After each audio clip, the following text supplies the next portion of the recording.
Wow, uyu munsi rero tugiye kureba hamwe ukuntu wakitekera sauce curry. Sauce curry ni sauce nziza itekanywe ubuhanga butari bwinshi cyane, kandi ni sauce ishobora kuba yajyana n'ibiryo ibyo ari byose. Uyu munsi rero iyi sauce curry reka turayirisha mashed potatoes. Ni sauce nziza ikungahaye ku ntungamubiri zitandukanye, kandi ni sauce itari butekesha amazi, ni sauce itekeje amata. Of course birumvikana ko ni ya sauce kabisa ushobora kumva ko itumva ko ari sauce wagaburira umwana agakura neza, kandi uyu ari umuntu ushaka no kuba yabyibuha, isosi nayo yayimufashamo.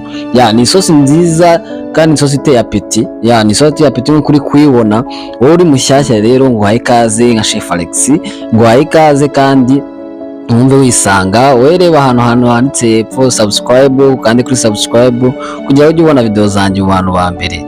Namwe mwasange mbahaye ikaze cyane, kandi ndabashimira cyane kuba munsapotinga buri munsi. Imana ijye bamera umugisha. Rero uyu munsi rero turebane hamwe turane isosi ya curry. Isosi ya curry ukuntu tutangira rero je nayitekesheje inkoko. Ubwo ni chicken sauce curry.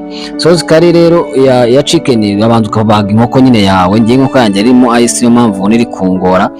Nayivaye muri freezer kanya. Gusa ufite inkoko bisanzwe urabanza ukayibaga. Ngiye babana kuvana ama wings kwa natazi no kubaga inkoko. Inkoko ishobora kuvamo ibice byinshi byiza, ibice byinshi, inyama nyinshi, bitewe n'abantu nyine ugiye kuba wagaburira. Hari abantu bivugisha kanga ko ni gatoya ngo naho kamaza. Inkoko yabahaza muri n'abantu 10. Inkoko yabahaza niyo muri n'abantu bangahe. Gusa nyine inkoko kugira ngo ujye wumve muri mushobora kujya muri abantu 8. Inkoko nibo bantu ibigenewe bundi mu bintu biri standard.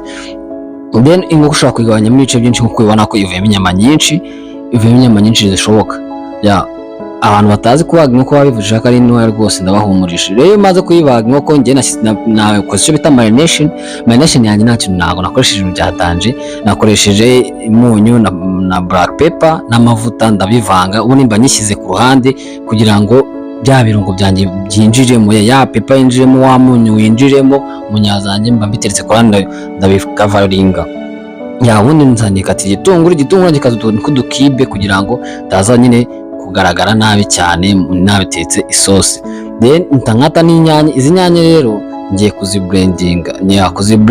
Ntabwo ndi buje ngo ndakata dutoya ngo ndakata na forme ndi bikatemo, kuko ngiye kuyiblendinga nyine. Ndabikata bisanzwe biri aho ngaho bisanzwe. Ubundi kire muri blender, kiremo none nashyize amavuta ku ipanu cyangwa se mu isafuriya, ndakiramo za nyama. Urareka amavuta akabanza agacamuka. Amavuta yabanje agacamuka biragufasha amavuta yabanje agacamuka, ushyiramo za nyama zikata zifata cyo twita ngo ni irangi, ziba caramelized nyine, ku buryo iyo uzigaraguye ziza zimeze fresh, cyangwa se nyine caramelized. Kuba gufata irangi kw'inyama mwese muzi akamaro kabyo, bituma inyama ziryoha kurushaho nyine, kandi zinagaragara neza ku isahani. Rero ugenda uhindura impande zose.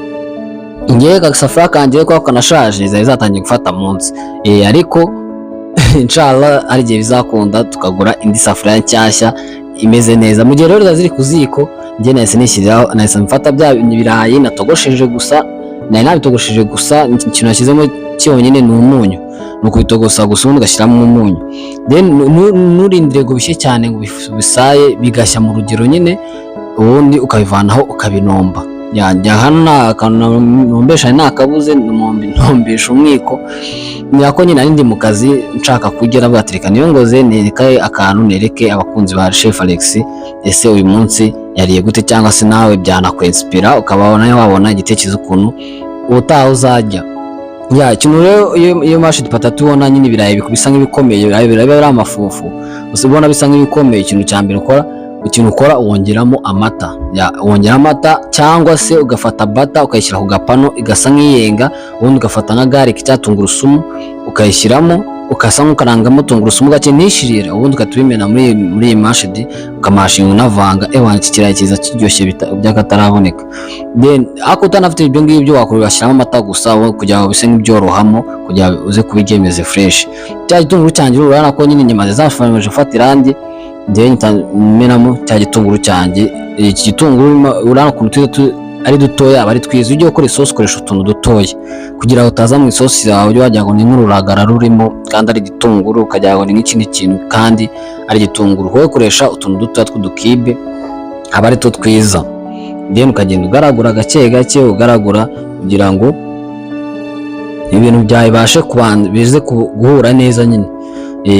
Ukabira n'umwanya yawe, biha n'umwanya ugapfundikira, abawupfundikira bimaze usa nkaho bitinzeho, njye nahise mvangamo ya kari powder. Iyi ni kari powder navanze kugira ngo iyi kari ibanze ishye. Hari abantu bujya guteka bagateka ugasanga ikirungo bagishyizemo nyuma ibiryo bigiye nko gushya, biriya ntabwo ari byo bituma nyine bituma ikirungo cya kidashya ugihereza umwanya, ngishyiramo mbere kigashyana n'ibiryo. Then hano nahise nshyiramo inyanya rero, kubera ko nakubwiye ko naziblendinze, ariko ko nari numviye kuziblenda nyine muri ya blender, iriya ni jage ya blender. Rero inyanya juice y'inyanya urabanza ugashyiramo nkeya, urabanza ugashyiramo nkeya kugira ngo bitaza kubigira isosi cyane, bitaza kugira ari byinshi, usanga washyizemo inyanya nyinshi, urabona ko inyanya nyinshi zituma ibiryo bisharira. Then ukabireka bikabanza bigashyaho, iyo bimaze gushya uhita ubona ko ukeneye kongeramo inyanya cyangwa udakeneye kongeramo inyanya, ariko ushobora kugira ugasanga byahiye, ugasanga inyanya zabaye nyinshi, ugera ushyiramo nkeya kugira ngo bigufashe. Izo nyanya ukuntu ziblendinga nta buhanga burimo, ni amazi wongeramo duke cyane, ushyiramo utuzi duke cyane kugira ngo iriya juice zari nyinshi ziranatubuka. Gutya niko watubura inyanya rwose, ushobora guteka ufite nk'inyanya nkeya wazitura uku nguku rwose zitazitubuka. Ariko nyuma naje kongeramo ka juice maze kubona ko inyanya ntabwo ari nyinshi. Hano rero hari hagezeho ngo ugire utekora utuntu twawe ushyiremo amata. Hano niho waruzingiye isosi, hano ushyiramo amata iyo ibintu byose bimaze gushya, cya kirungo cyahiye, inyanya zahiye, ibintu byose byahiye, ushyiramo amata. Ntabwo amata agombera kuba ashyushye, hoya ushyiramo amata akonje, ubundi ukagenda uvanga. Ariko utabona afite amata ashyushye niyo uzakubuze ko wayashyiramo, nawe wayashyiramo, ariko ameza ushyiramo amata akonje ukagenda uvanga gake gakeya. Isosi urabona ko ahangaha igeze rwose, ku bakunzi n'abamata muhita mubona ko ari ibintu byanyu. Ariko noneho ku bantu batanywa amata, kandi nkunda kubwira abantu, nanjye ubwanjye sinywa amata ariko ibiryo bimeze gutya ndabirya. Hari abantu nyine tuba tutanywa amata, ukaba ukeneye kandi intungamubiri z'amata ushobora kuba wazivana mu biryo. Hano nahise nongeramo n'akunyu kabisa kugira ngo ibiryo bikomeze kuryoha. N'ahandi ibiryo rero wayibona atari ku muyoboro wa Chef Alex, ntawe handi ushobora kubisanga atari ahangaha. Kora subscribe kugira ngo buri munsi ujye ubona amavideo yanjye y'ibiryo bitandukanye, ukuntu wakitekera ibiryo bitandukanye, ukuntu wakora amakawa atandukanye. Ibyo nibyo bintu nzi kandi nabyo bintu niyemeje kuba nabasangiza, nawe ubwawe ukaba wamenya bike mu byo nzi ubaye uri interested kuri ibyo. Kandi niba waba utari interested ushaka kuba wamenya icyo wakikoreka mu rugo, kwakitekera ibiryo byoroshye mu rugo byihuse, ujye ukurikirana rwose ibyo bintu byose bizaza bicaho bitakugoye ngo ujye gushaka ngo umugore yagiye ngo ntabwo najya adahari. Hano nakwereka utuntu wazaba wikorera duke dukata bivamo. Urabona ko rero isosi yacu yari imaze kuba nziza. Iriya nongeyemo nyuma hari cream fresh, ariko kuko twashyize amata akenshi ntabwo ari ngombwa, ariko cream fresh ifasha isosi kugira ngo ifate kurushaho. Kandi ikintu cya kabiri ifasha muri taste, yongera taste, ariko na kwa kundi ku mata ko nabibabwiye bifite taste, ariko cream fresh nayo ubwayo ishyiramo taste yayo.